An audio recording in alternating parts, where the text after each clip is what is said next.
Welcome back to the Further Forward podcast. I'm your host, Ashley Mitchell. This is season 2, episode 1 of the podcast.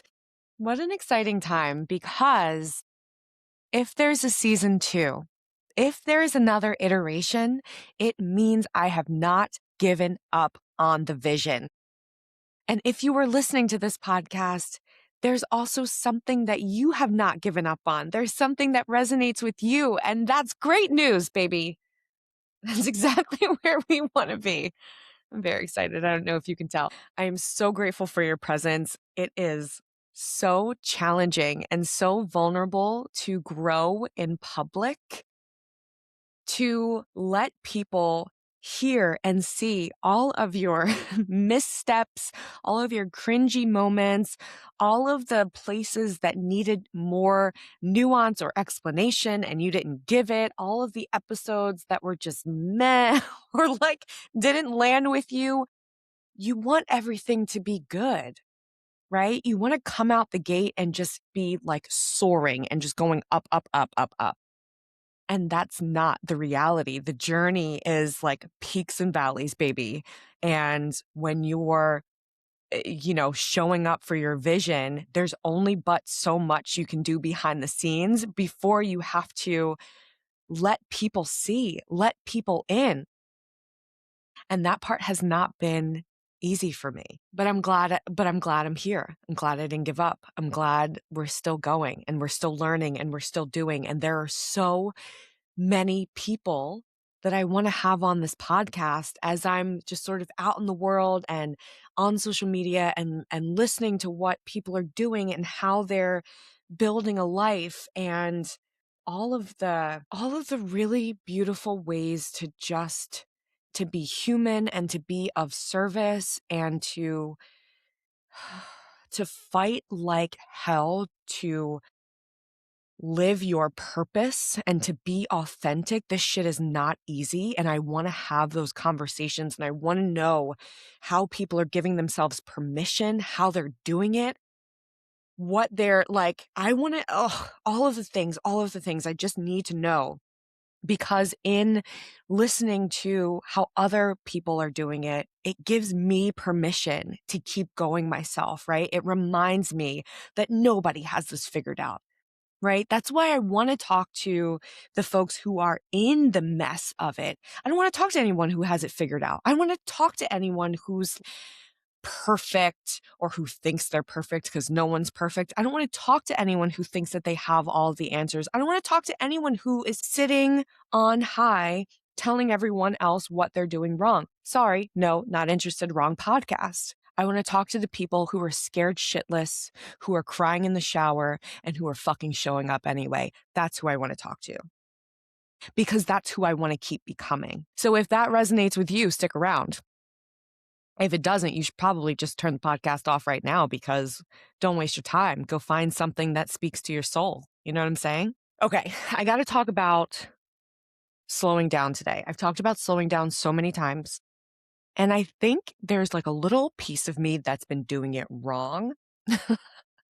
If I could self-criticize. No, I'm not self-criticizing. It's growth. It's evolution. What I realized was that the slowing down conversation, I mean, everything needs more nuance, but this might need a little more nuance, because when I say slow down, people like balk at me. Like, what do you mean? Like, where am I finding the time? I'm one of these people too, right? What do you mean rest? What do you mean sleep? What do you mean, how am I supposed to do that when I have this? And how sometimes I interpret slowing down in my own brain, even though the words are literally slow down, I sometimes interpret it as stop. I don't know if you do this too, but I had to put this out there, because I'm like, why do I get a crazy reaction sometimes? And why do I react crazy sometimes at the idea of slowing down? And I'm like, because potentially, this is true for me, because the idea of stopping for a lot of people, certainly me as a mother, is impossible, girl. It's never happening. But when I think about it more, I'm just saying, you slow down before you crash. It doesn't even have to be a crash metaphor because I got into a car accident on Mother's Day and it was not cute. And so let's pick something else. Okay. You slow down so you can notice. So let's say you're driving down a historic highway and you want to be able to take in the scene, or you're driving through a beautiful neighborhood at Christmas time, like one of those streets that are known for all of the houses just having these insane light shows and fixtures and creations. And, you drive down those streets at what, 5 miles an hour? So you can notice, right? So that's all I'm saying. The slowing down is the noticing. It's reserved for taking the space to understand what's coming next. You notice how something makes you feel. You notice how something affects you, right? And you have to let it affect you, right? The noticing happens first. And then you take it in second. You let yourself be affected. You let yourself feel what breaks your heart. You let yourself feel what keeps you up at night. You let yourself feel what is happening in the world and what you think is going wrong in the world, because you notice it, you feel it, and then guess what? What? You already know. Then you can do something about it. Then the action comes. I'm not suggesting that you put your life on pause. I'm not suggesting that this needs to be this like big intervention or this massive shift, but I'm saying that most of us, especially the people listening to this podcast, we have dreams and we have goals and we want to be of service. But you can't do that if you're always running around like a chicken with its head cut off. I say this because I am this. Hello? Right? So you have to. I mean, you can do whatever you want. Let me speak for myself. I have to slow down in order to speed up, in order to think about speeding up, right? In order to think about what I'm going to say on this podcast, I have to slow down and think about what is on my mind. What do I want to convey to people? What do I want to communicate? What do I want to talk about? How can I do that honestly and authentically? How can I create community around that? Not everything has to be at super speed. That's the fucking scam. Everybody wants you to think that it all has to happen right now, right? So why my phone is on do not disturb almost all day, 99.9% of the day. No, it does not have to be right now. Unless it's my husband, my kid, or some other kind of literal 911 emergency. No, it doesn't need to happen right now. I have to find more space for pausing, right? That means I have to shut out a lot of the social conditioning that we've been taken in, really since, the boom of the internet and our smartphones and being always available and always on. So I was thinking about this other big moment that I had to figure out how to pause, how to slow down in order to make something happen for myself. And I've talked before about having gestational diabetes when I was pregnant with Zion. And it has taken a really long time to get my A1C back down to something that I'm comfortable with.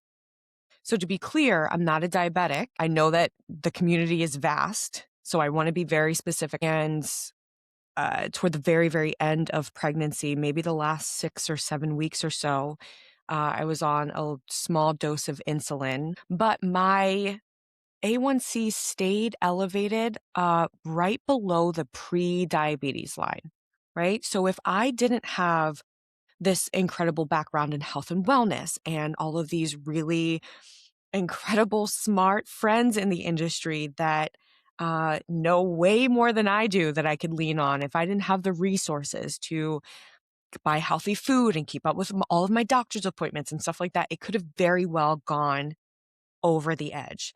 And as a Black woman with family members who have had diabetes, high blood pressure, right? My paternal grandfather died of a heart attack. I'm not fucking around. Okay. And we know that if you've had gestational diabetes, you're more likely to develop type 2 diabetes. So this is, health is always serious, but, you know, okay. You hear me? Okay. Okay. So I'm working with my doctor, whom I love. I've had the same doctor since I moved to New England, so we're talking 12 years now. Um, and so I'm like, dude, I'm trying. I'm trying. I work in this industry. I'm trying. I'm doing. I'm playing around with different habits. I'm figuring this out. And year over year, it's just not where I want it to be. And then I'm paying extra money for Inside Tracker, and I'm testing my blood more often, and I'm playing with different habits. And now I'm freaking the fuck out because I'm like, well, I'm spending hundreds of extra dollars every couple of months. Plus, I'm going to my yearly physicals, and this still isn't at a level where I'm comfortable. And what does that mean for my overall health? What does that mean as I'm going into perimenopause? What does that mean for fertility? Right? I wouldn't say that I was in a constant spin, but it was very much something that was present in the background. And so this past year, my 2025 physical, it was still a little bit elevated. And I was like, God damn it, what are we going to do? And I flat out asked him, I was like, should I be on medication? I mean, anything. I forget the name of the, the diabetes medication. Because my stepdad, my stepdad was on it. It's like a pill. So I'm like, do you recommend that? Do you recommend a GLP-1? And he's like, no, I don't recommend any medication. He's like, I think that one, you could figure this out. And he's like, I think that two, different bodies, different ethnicities, respond to different things differently. He's like, I think you can do a little investigating. So he says, I want to see you back in 3 months. I want to recheck this.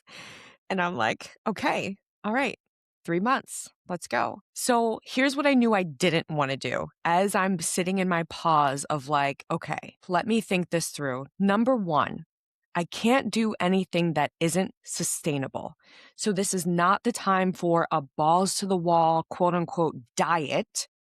This is not a sprint to try to please this man with a good number.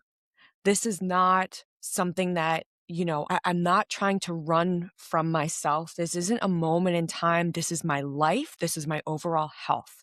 So I'm not going to do anything that I know I cannot sustain past that 12-week mark. So I know already that my exercise sort of structure routine is pretty good. I wouldn't say that I needed to change that. I thought, okay, you can do a better job of getting up and taking a walk, getting some gentle movement in after your heavier meals or your carb heavy meals, because that's always great for blood sugar, sort of regardless of where your A1C sits, right? It's good for you to move after you eat. Okay, so let me try that. The second, let me think through this idea of nutrient timing. When am I eating? What am I eating? How close is it to things like waking up, working out, going to bed? 2 nights a week, I teach night classes. So I'm going to be eating later. I'm going to be eating closer to bedtime, right? So now I'm just thinking about, okay, well, what are those meals? If I know that I'm going to be eating at 8:30 p.m., what does that look like? Is that a full meal? Is it 4 slices of pizza? Is it a protein shake? Is it yogurt and berries, right? How am I managing these things? But I had to think about it a little bit. And finally, I thought about the proportions on my plate. So I have, I wouldn't say a mini obsession, but I appreciate the work of Glucose Goddess because I've actually learned more about my blood sugar from her than, God forgive me, I'm sorry. But, when I was pregnant and battling this gestational diabetes thing, I did have a registered dietitian. I did have an endocrinologist. It was not like I was flailing by myself, but whatever they were telling me just like was not sinking in. And I didn't feel like I was equipped to help myself.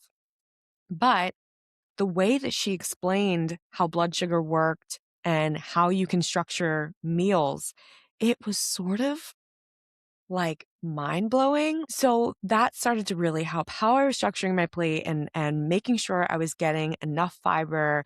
And wouldn't you know it, after those 3 months, my number finally came down to something that felt comfortable, something that I could celebrate, something that I felt good about.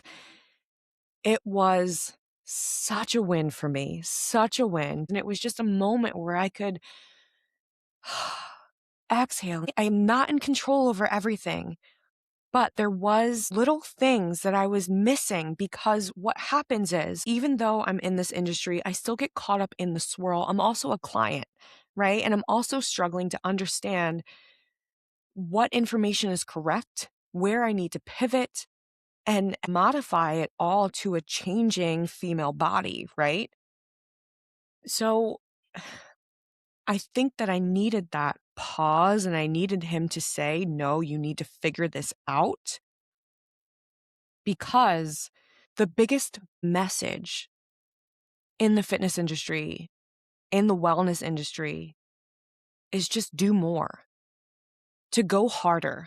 You're not trying hard enough. You're not working out enough. You're not taking enough supplements. It's always more, more, more. Track this, track that, buy this, do this.